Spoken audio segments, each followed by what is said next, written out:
Hari.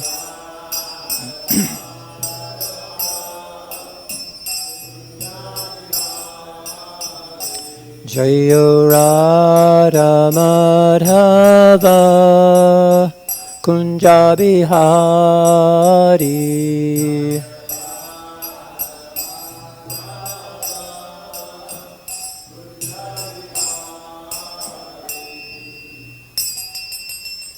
Jam Vishnu Pad Padamamsa Parajikacharya Astutar Sutta Shishimad.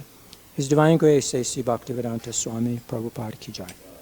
Jam Vishnu Pad Padamamsa Parajikacharya Astutar Sutta Shishimad.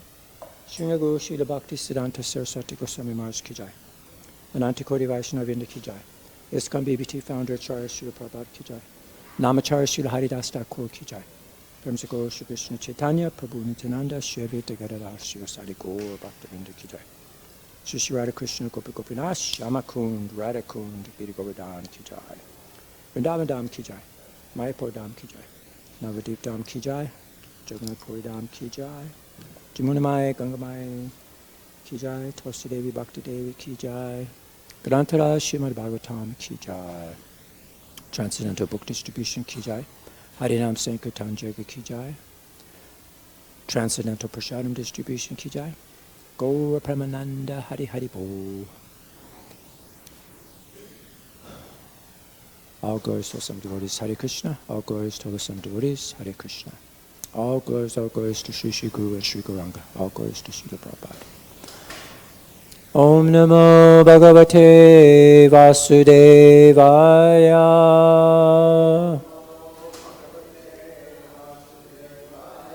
Om Namo Bhagavate Vasudevaya.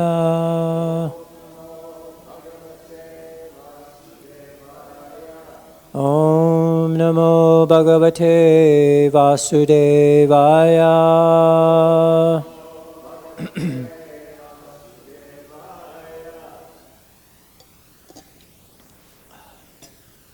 Jai, thank you for coming.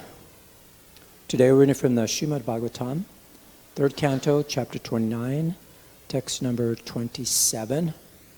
And today, talk about the flow of unlimited love in bhakti.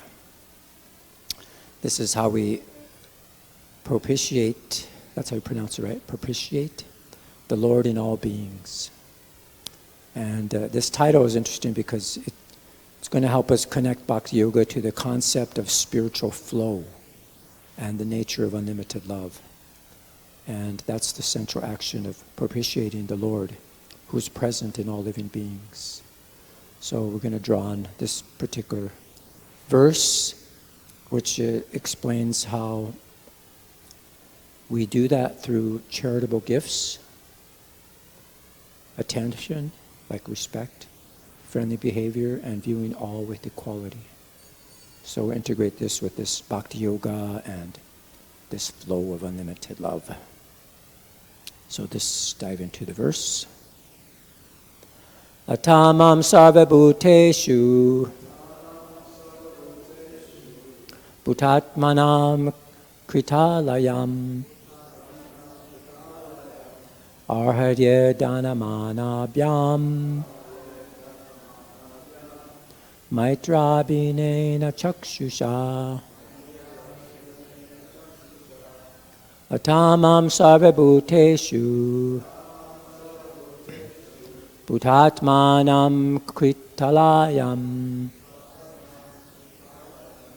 arhaya danamanabhyam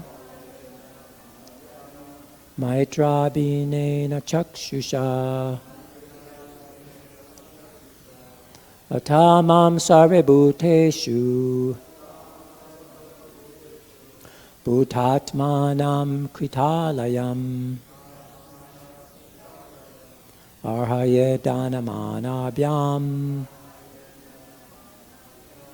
maitrabhinena chakshusha.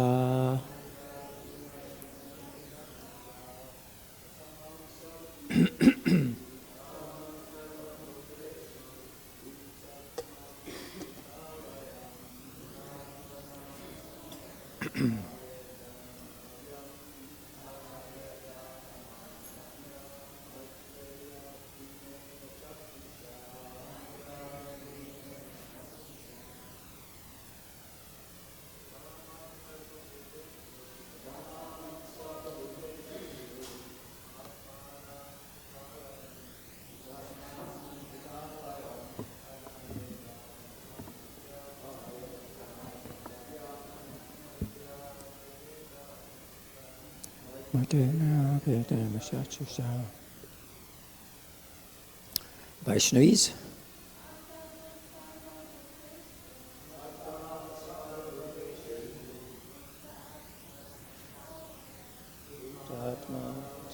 Bhayam.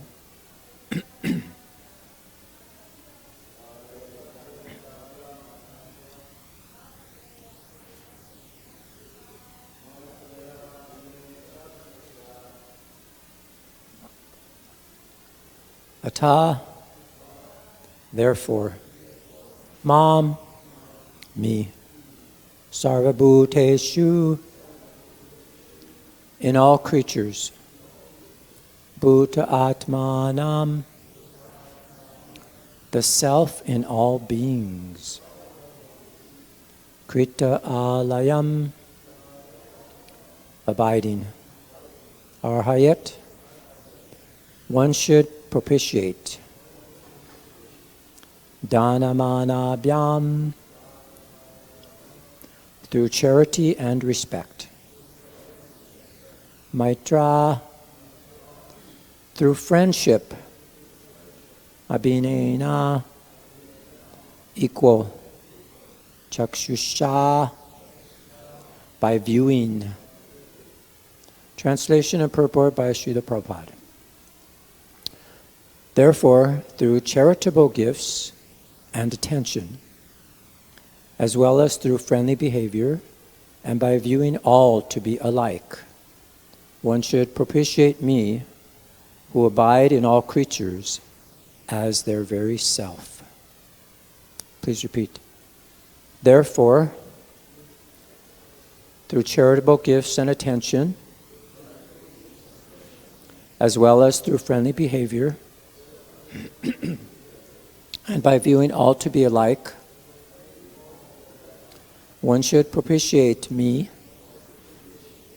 who abide in all creatures as their very self. Purport. It should not be misunderstood that because the Supersoul is dwelling within the heart of a living entity, the individual soul has become equal to him. The equality of the Supersoul and the individual soul is misconceived by the impersonalists. Here it is distinctly mentioned that the individual soul should be recognized in relationship with the Supreme Personality of Godhead. The method of worshiping the individual soul is described here as either giving charitable gifts or being in a friendly manner, free from any separatist outlook. The impersonalist sometimes accepts a poor individual soul as being Daridra Narayan, meaning that Narayan, the Supreme Personality of Godhead, has become poor. This is a contradiction. The Supreme Personality of Godhead is full in all opulences. He can agree to live with a poor soul, or even with an animal, but this does not make him poor. There are two Sanskrit words used here, mana and dana. Mana indicates a superior, and dana indicates one who gives charitable gifts or is compassionate towards an inferior. We cannot treat the Supreme Personality of Godhead as an inferior who is dependent on our charitable gifts. When we give charity, it is to a person who is inferior in his material or economic condition. Charity is not given to a rich man. Similarly, it is explicitly stated here that mana,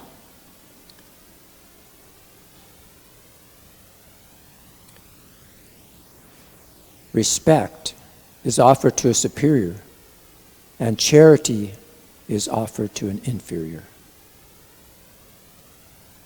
The living entities, according to different results of fruitive activities, may become rich or poor, but the Supreme Personality of Godhead is unchangeable.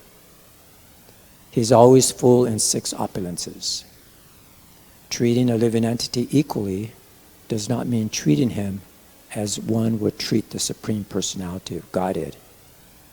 Compassion and friendliness do not necessitate falsely elevating someone to the exalted position of the Supreme Personality of Godhead.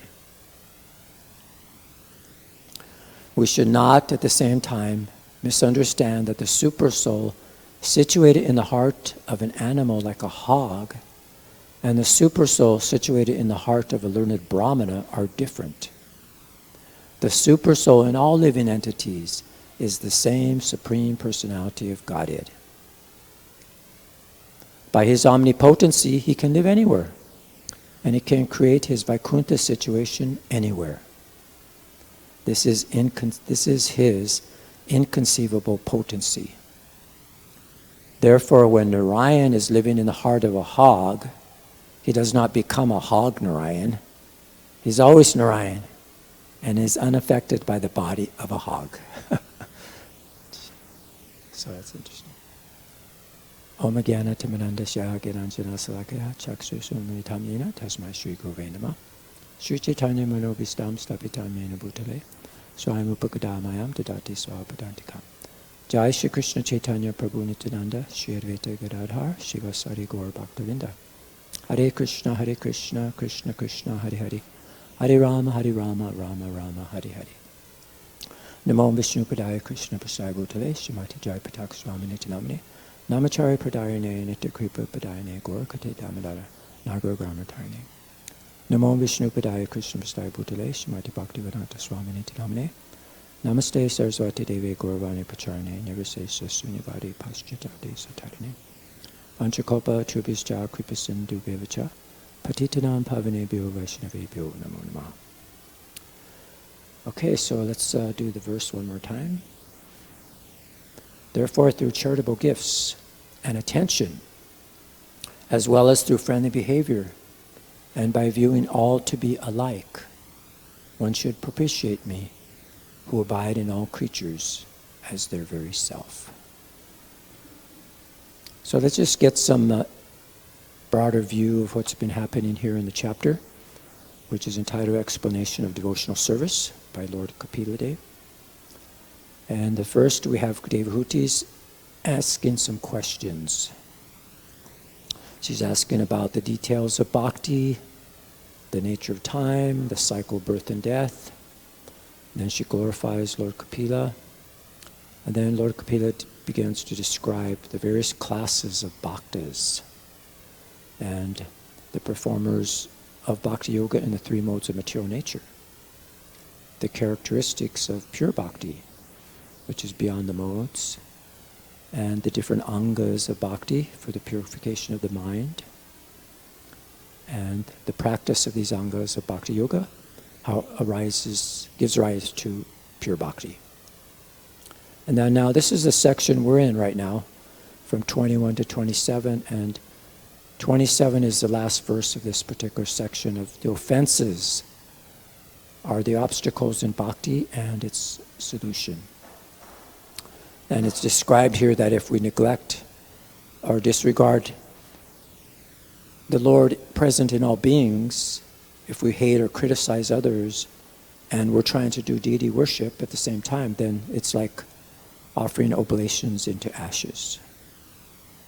And the solution is to perform duties and worship to the deity until we realize the presence of the Lord in all. And then as today, when we realize that, then we actually are propitiating the Lord because we're very respectful, kind, and loving.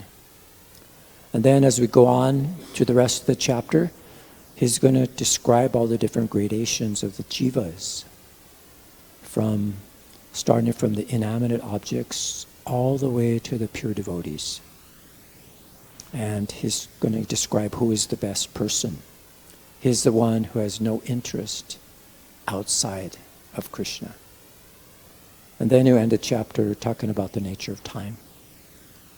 So that's an overview to give you an idea what's happening. So it's pretty much showing us that true devotion, it must extend beyond the formal temple worship, because it encompasses a recognition and respect for the Supreme Lord's presence in all living beings. And if we have this understanding, then it will foster compassion, and we will recognize the interconnectedness of all living beings. And then it will eliminate envy and that separatist tendency. And then we'll become elevated to our real genuine expression of love and service to Krishna and his manifestations. So that's described. So this is where we basically in this section here. So now, in my previous class, which wasn't too long ago, because we were reading from the Chaitanya Charitamrita, so we're still in the same section where I gave class last time. So this is talking about the Supersoul. It's a radical idea that the divine consciousness is woven into everything, like a fabric of existence. So that's amazing. And so if you go to the temple, you bow down to an image, but it's actually realizing that actually that divinity is in every person. So we have to understand that. So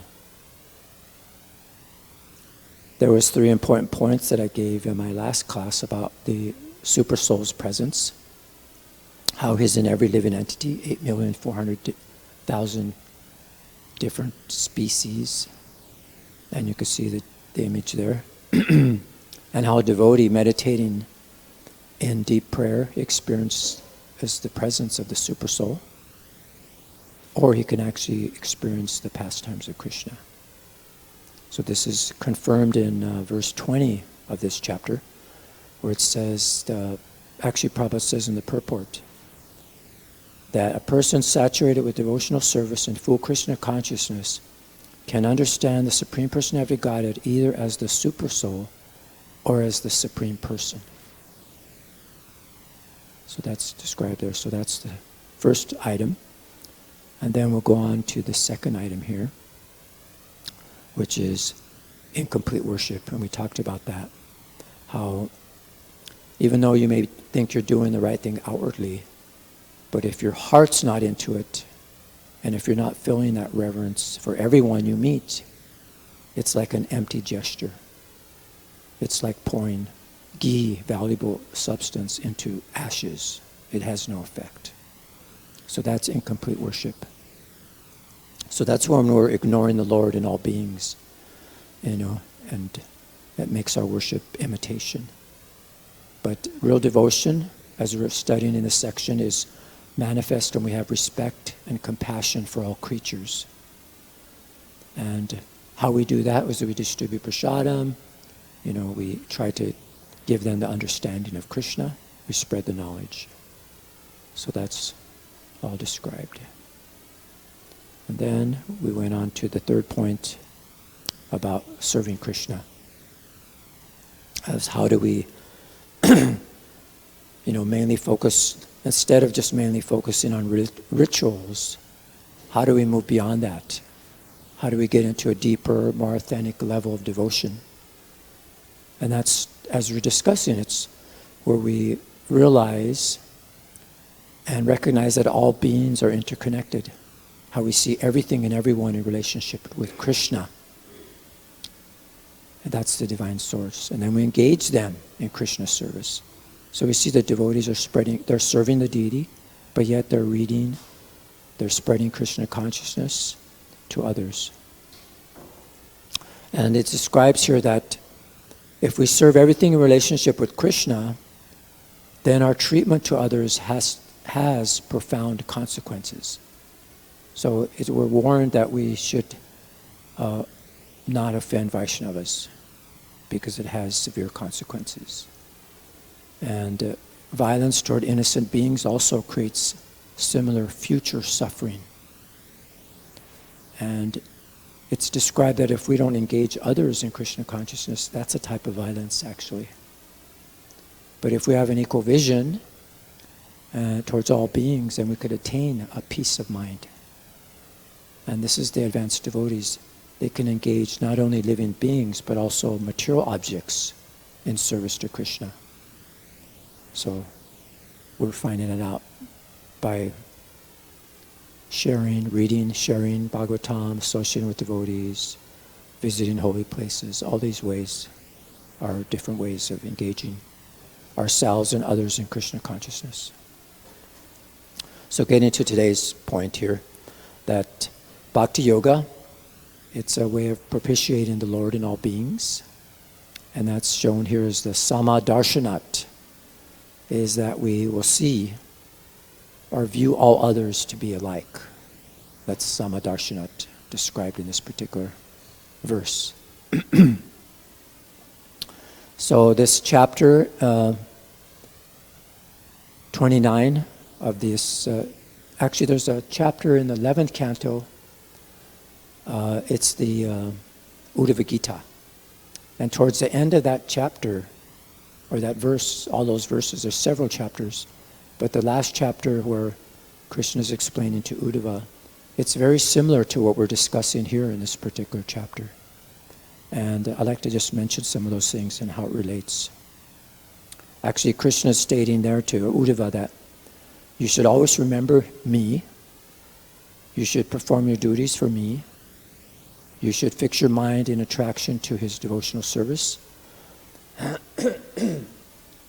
And the overarching principle of this Bhakti Yoga will provide the motivation of treating all beings with respect and compassion, because you'll recognize the Lord in all of them. So this is how it's described. He mentions there it's the chapter titled actually in the 11th canto, it's called Bhakti Yoga. And it's really nicely described there, very similar to what Kapila Dev is teaching to his mother. And what he's saying there, a wise person sees equally a brahmana and the outcast. He understands the unifying presence of the Supreme Lord. So this fosters that friendly behavior and respectful attention to everyone. And then he talked about selfless service in that chapter, and it resonates with what we're talking about today, that when our actions, including charitable gifts, friendly interactions, are offered without selfish desire and with the aim of pleasing the Lord, then that's integral with our Bhakti Yoga.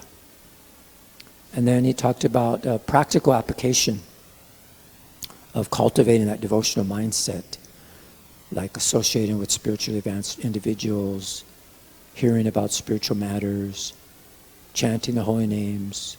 So these practices, they purify our vision, and it helps us recognize Krishna in all beings. So that's related to this particular verse, actually, to today's verse. And also mentions how bhakti is like a river flowing to the ocean of the Lord.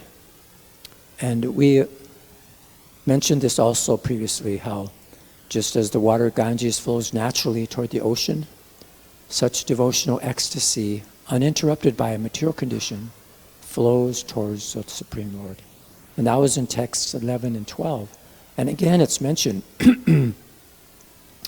that this Lord Kapila, that pure devotion, is like the Ganges flowing effortlessly to the ocean. And this depicts how acts of bhakti, including treating others with respect and love, that would naturally flow towards the Supreme Lord who resides within them. So just as the river nourishes the land it passes, so bhakti nourishes our connection with the divine in everybody. So that's that spiritual flow. So yeah, this is recognizing the Lord in all beings and acting selflessly in their service. That aligns us with his will, Krishna's will, to, advance spiritually. And it's like getting in a spiritual, like being in the zone, like they say you're in the flow, right? When you're doing something that you love, you're really absorbed in. This is our spiritual flow, is that we're propitiating the Lord in all beings.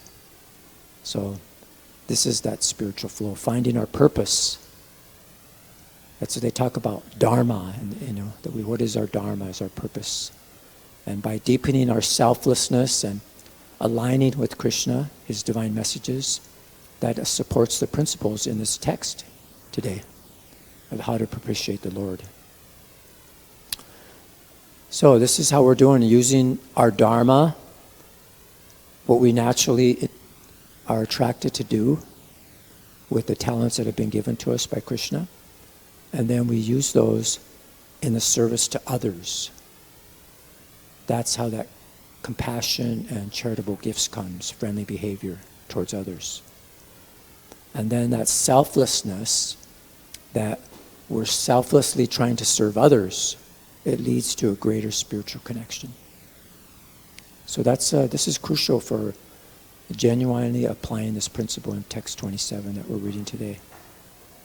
So when our acts of charity, respect, friendliness are driven by a genuine desire to serve Krishna, who is present in everyone, then it's more potent in fostering our spiritual growth and propitiating Krishna. And that's how we align with him. We see the Lord in all beings, we align ourselves with his perspective and his purpose for creation, and it fosters a deeper spiritual flow in our lives. So this is that flow, that it flows naturally. So now we're going to talk about this unlimited love. So I was given a home program on Gorpanim. It wasn't Gorpanim, but it was another day afterwards. And this topic of unlimited love came up. And devotees were thinking, how could love be unlimited? But if we can draw from the descriptions that we just were reading through, we could see how the sun of the system of all yoga and the idea that the Lord illuminates the darkness of conditional life. So this unlimited love can be seen as the radiant energy that allows us to perceive the divine presence in every living entity. Just as the sun, it reveals the details of a landscape. So this love illuminates the Lord within our heart.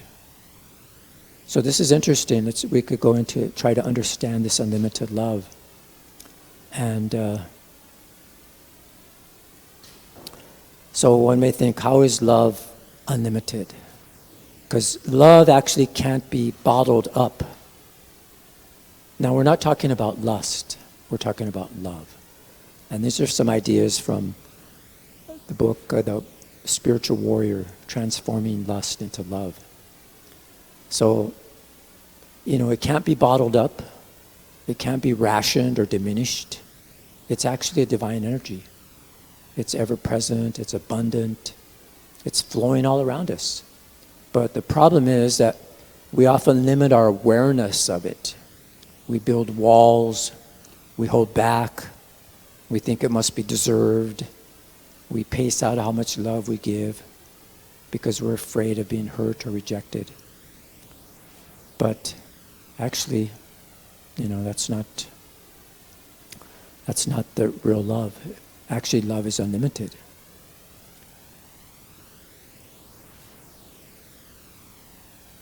So when we stop seeing love as a transaction, it's something we only give when it's safe or when we think we'll get it back.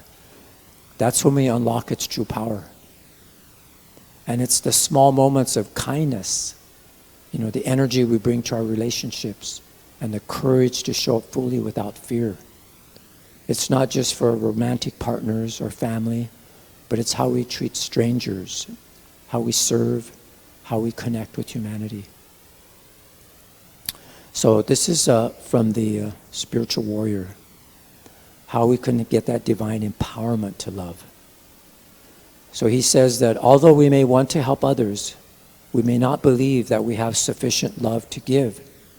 In such situations, the Lord dwelling in our hearts can respond to our call, empowering us to serve beyond our normal capacities. Indeed, highly spiritual people do not rely solely upon their own intelligence or their normal understanding. Their deep, genuine commitment brings unlimited love, knowledge, and realization beyond their own personal limitations. That's why when we become receptive to the Lord's help, miracles start happening. So we recognize the Lord in others, and then we begin to recognize the Lord in ourselves, because we'll see He's empowering us to spread this love.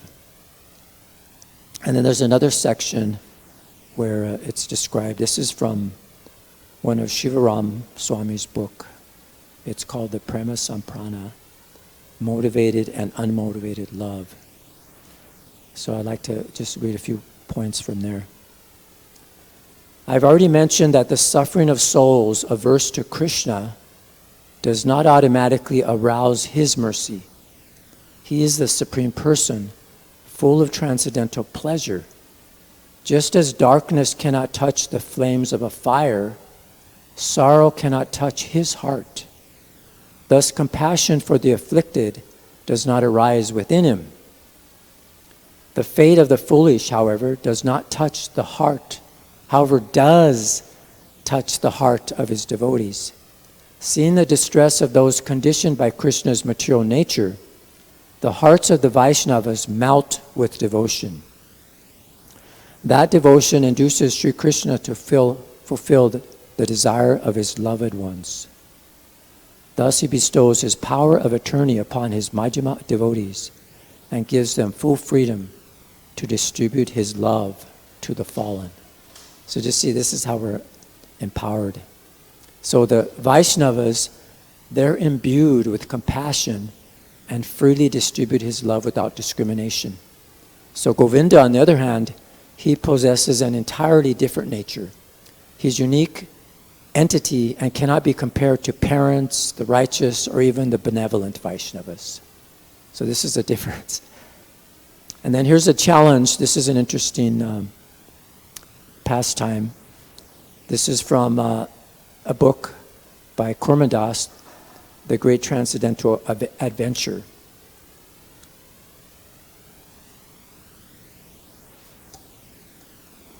And this was in Melbourne and Sydney and Auckland area. So this is gives us an understanding of unlimited love, and it presents us with a profound question about our own relationship. So here's this young couple. They're named Krishna Premi and Ajit. So they were asking a lot of questions because they were about to go preaching in another part of the world. So they were asking Prabhupada so many different questions. And then when they exhausted all their questions, Prabhupada sat silently and his eyes closed for several minutes. And then this young couple, they just sat obediently before Prabhupada. And then Prabhupada suddenly opened his eyes and he said, smilingly, he was smiling very brightly. And he looked straight at Krishna Premi, the Mataji, and he said, "Who do you love more, Krishna or your husband?" And then she was like taken aback. And, it seemed to her that Prabhupada somehow knew that all their fights and their material strife. And so she felt in her heart that she didn't really love either. She couldn't answer. So she just simply cried. And then Prabhupada let the question go. And then he brought the meeting to a close with his encouraging words. And he said, if you go to Sweden, then you receive all the blessings of Sri Chaitanya Mahaprabhu. So this shows how often we struggle with the practical application of unlimited love, but it challenges to examine the quality and direction of our love. And then, what are some examples of this unlimited love? Anybody knows that we can know today? Any examples of some personalities that we know? Yes, actually, Srila Prabhupada. Actually, there's a book written by Mula Prakriti. It's entitled A Friend to All, and it's talking about how Prabhupada manifested his unlimited love into many different lives. So it's really beautiful. So that's a wonderful example. So we can ask ourselves, Where in your life could we let love in more freely, or let it flow more freely? What would it look like, to give love without holding it back? So this is, we're encouraged to open ourselves to this unlimited love, recognizing a divine source, embracing its empowering nature, and learning from those who embody it, like Srila Prabhupada. And then we can begin this profound transformation that extends way beyond ourselves and into the lives of everybody we touch. So this is the light we get from the real source. Can you imagine, not only from the sun, but the moon? And this is from that verse, Vande Shri Krishna Chaitanya, Nityanando Sahodito, Gaudacandra Pushpavanto, Chitrasando Tamonudo. Offer my respectful obeisances to Shri Krishna Chaitanya, Lord Nityananda, who are like the sun and moon. They have arisen simultaneously on the horizon of Gauda to dissipate the darkness of this ignorance and thus wonderfully bestow upon this benediction upon all. And this is what Srila Prabhupada came. He was that example. So he came to give us this direction. And so he calling us, just like Advaita Acharya, he called loud calls. He was propitiating the Lord because he felt that he was incompetent to spread Krishna consciousness. He felt compassion for all living beings. He had this unlimited love for them, but he felt that he himself couldn't do it. So he propitiated the Lord with such simple things as tulsi leaves and Ganges water. So there's a kind of a poem related to this from the Chaitanya Charitamrita. This is Adi 3, 100 to 111. And this is, it's called The Call of Advaita. In the dark age of Kali, when Dharma fades to night, Advaita ponders deeply how to bring the Lord to light. I shall worship Krishna purely with a humble, steadfast mind. For my name means non-duality. In him, this truth I'll find. With tulsi buds so tender and sacred Ganges stream, he seeks to propitiate the Lord of divine scheme. The Lord is bound by love alone, the ancient verse revealed. He sells himself completely when devotion is unsealed. No wealth in all creation equals these gifts so small. So Krishna pays his loving debt by answering the call with fervent cries that pierce the veil between the worlds divine. Advaita draws down mercy like the sun compelled to shine. Thus Chaitanya descends to earth, the golden avatar, called forth by pure devotion, shining brighter than a star. The Lord who dwells in hearts made clean through service sweet and true, appears in forms eternal where devotees bid him to. So that's the verse there. So, and this is if we embrace that unlimited love through the principles of Bhakti Yoga, then we could see what could happen, throughout the world. It doesn't matter what race, what religion, what culture, what age.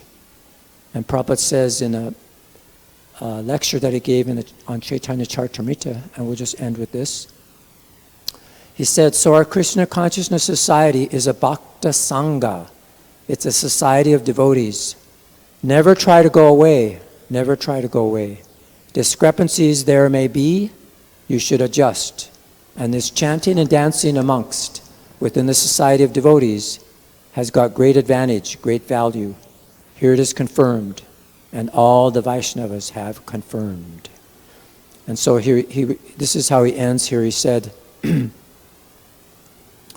that Krishna will, devotees don't even want to go back to Godhead, but only if Krishna allows. And then the devotee says, otherwise, let me go on in this way. Life in the society of devotees and chanting and dancing is my business. This is required, not anything else. Anything else. Anything desiring that is anyabilas, anyabilasita sunyam. A devotee should not desire anything except this, that let me live with a society of devotees and chant Hare Krishna Ma Mantra. This is our life. Thank you very much. So that's how Prabhupada ended. So, any comments, questions, or realizations? Yes, Rabindranath Prabhu. Yeah, you were reading about how one should offer respect to superior and give charity to inferiors. So, with that being stated, why should one give any donations to the temple? So, I'm sorry, I didn't quite catch that with the noise. It says, you were reading the purport, it says that one should give respect to superiors and give in charity to inferiors. Yes. So that being the case, then why should one give any donations to the temple? That's a good question. Well, where the compassion of the heart, the reason why you're giving donations to the temple is not because the deities need the money, but it's for your own purification. And it's to help spread this knowledge to others. So it's a compassionate act to help spread this knowledge to everyone else who needs it. Because that's real poverty. One who is missing Krishna consciousness, they are considered to be poor. They're the poorest. Does that help? Thank you. Thank you. Thank you. Jai. Any other comments, questions? Okay, well, thank you very much for your kind attention. All glories to Srimad Bhagavatam, all glories to Srila Prabhupada. Jai. Hare Krishna.